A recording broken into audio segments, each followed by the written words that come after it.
Okay guys, things went from 0 to 100 really quick. I'm in the girls' office, which previously was a wallpaper in that color right there. Now it is this, and it looks awesome. Seth, which I'll introduce you here to in a second, is finishing up the other 2 offices right now, and then I'm still responsible for my office. So let me give you a quick update. So we figured out how we're gonna cover this up. I decided that I'm not painting this or ripping it off. I'm actually gonna cover it up with these hex tiles, and they're stick-on, so it should be super easy. They're gonna go here, and then here, and then here. So it'll go 3 up, and then I'm gonna put a piece of trim there to cover up the rest of the wallpaper, and then do a piece of trim up top and paint the wallpaper a different darker color, which I will show you guys later. A few other updates. This hole is patched. All the wallpaper in here has been ripped off, and I spackled it. I'm gonna have to do another coat of spackle. Took out the toilet, and then I'll show you out here. So Will closed up, super loud. Will, I can't hear anything.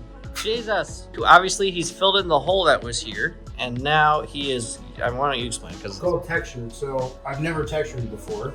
And what you use, this is called knockdown. What you do is you spray this on, so you can see the difference between You've already done one coat, right? And that's correct. Well, 2 coats. So this is the original. Right. And what you do is, the term knockdown is you're gonna knock this down after this hardens up a little bit, and that's what's gonna create that effect that brings out the pattern. So when you paint this, it hides all the imperfection in the drywall. Once Seth, which I'll introduce you to Seth, finishes painting the rooms. Hey Seth, what's up? Say hi.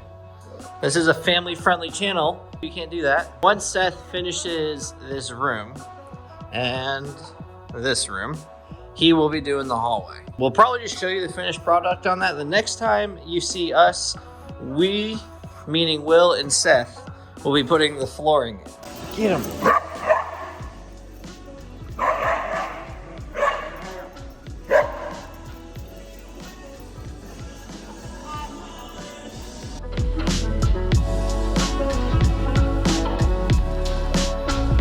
I'm completely perplexed at the moment because this hallway is straight and it does a really crazy like 35-degree turn, and hardwood floor is straight. We're good to this point, but now once I get to this door jamb, I have to start angling every piece of wood.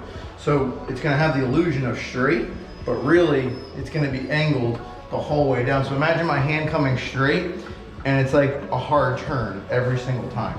So it's gonna be very strange when you look at it from this way and then look at it this way. So go ahead, why don't you show this? I don't even know how you're gonna achieve this. A lot of angles. It's gonna be like an octagon corner. Yeah, I did 1 door jamb so far and it looks pretty good. I'm happy. It does, it does. Yeah. This looks 10 times better than I was expecting. It looks even better on camera too. It does, right? Yep. Ben wanted to spend $2,000 on hardwood, but mind you, we already had all this. So my thought process was to recycle the hardwood we had and save money, because this is not going to be a cheap project. And I admit I was wrong. This works perfectly. You're always wrong, though. That's the thing. It's not true though. Always. Maybe with building stuff. Luckily, I don't have to do this. You do. So. Yeah. Well, I might hire somebody. So we're moving down the hall, and I don't know if you guys can see this, but do you see these lines? What are you doing with that, Will? So this is the area I need to fill in. So this piece of board has to be cut out at all these different angles. So here, this helps. If you guys look at it from here, give me an overhead shot. That is the pattern that I just made to cut this out at. All right, cross your fingers. Now, let's go. Okay, I figured I owed you guys an update on my room. There's been a whole bunch of different things going on in the build process, but I'm officially done painting. Completed walls on all sides, the accent wall, which I think turned out epic. And a little sneak peek, I'm working on the tiling here. At the very least gonna be across this accent wall here. I may end up going all the way around. As you can see, I'm not sure yet. And then we're gonna have a piece of trim that's gonna go here, because remember, this is all wallpaper underneath. So we're trying to hide that. Let's go take a look at what Will's doing out here. Moment of truth. Oh, well, we're actually really doing this? Look at this thing. Like, what is this? Dang. Uh-oh. I'm not even remotely close to this. Gotta document the successes and failures. Shit. Oh, man. Dude, that's a lot closer than I would have been. I literally did everything in reverse. That gap is supposed to be that gap. That gap. Damn it. I did it all backwards. Can you salvage this board? No. Oh yeah, I can. Yeah, just cut it off. Hi, Goose. Hi, Goose. Hi, Goose. All right, let me get back to it.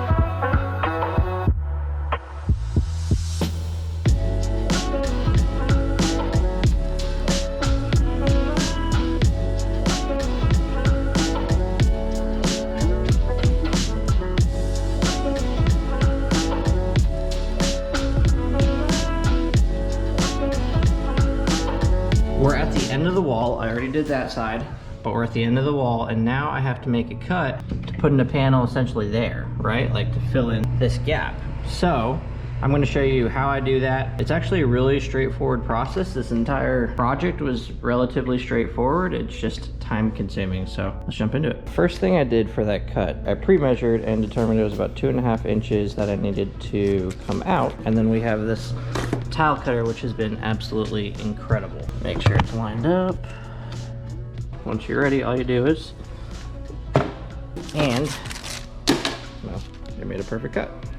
Let's go see if this fits. First thing I'm gonna do is I always work from bottom to top. I'm gonna create the foundation for this and then we'll work our way up. Starting with this piece, all that being said, is I wanna make sure that this is as aligned as possible. So I'll always put it on before I do the spray adhesive, and then we'll come back and do the spray adhesive. So once I'm happy with the fit, which I am, I'm gonna come back, spray some adhesive on both the wall and the panel, and just stick it and hold it on. And that looks like a perfect fit. So now we're just gonna use a full panel. And this one you could see wasn't perfect right here. So I'm just gonna have to work with that, because at the end of the day, over here now is more important to me than how this one looks. And that looks pretty good. Same deal. I mean, as you can see, there's nothing really complex about this. It's just taking your time to make sure that things are aligned, also giving it time to dry enough where it's not gonna move around, because they tend to shift. I'm gonna put a piece of trim here, probably a 1x6 here, and that'll overhang enough where you won't see that. So I'm not, like I said, I'm not too worried about it. Okay, you guys ready? The flooring is done. The office looks amazing. Here, let me know what you think. Welcome to the nearly finished offices. Guys, this floor looks amazing. I think this one is my favorite look. I apologize for how echoey it probably is too. And then this is my office, completely different look than everyone else's. It's darker. It's gonna have this like lounge den type feeling with the darker colors. I'm gonna have the secret door there, which I didn't tell you about. All we got left to do is put the trim up and the piece that goes here. I don't know what it's called. The piece that makes it, the transition piece, I think. And Will's room is done too now. So, well, the flooring's done. He still has to do all his painting and everything, but that's on him. What do you think? Whose flooring looks better? Mine or his, or the girls' room, or the other editing bays? Let me know your thoughts. In the meantime, the next part of the build is over here. So by Monday, today's Friday, those rooms will be officially done, and then we move to this. So this has been our very, very temporary workstation. Next process is to get the gym done. We're gonna get those walls up, and then we're gonna put a wall up here. This will be the lounge area, and then the kitchen. So we are moving right along. There's still a long way to go. I feel really good. Me and Will both agree that things are going smoothly. We've also decided that compared to our first building, we're gonna hire experts to do it. For the most part, we still wanna have some fun and get creative and do some smaller side projects, but the flooring and stuff like that, where there's a lot better people at it than Will or I, we're gonna let the experts handle that. So much more to come. If you do enjoy this type of content, please let us know if there's anything specific you wanna see. Drop a comment down below. Otherwise, guys, thanks for watching. Have a great rest of your day, and we'll see you next time.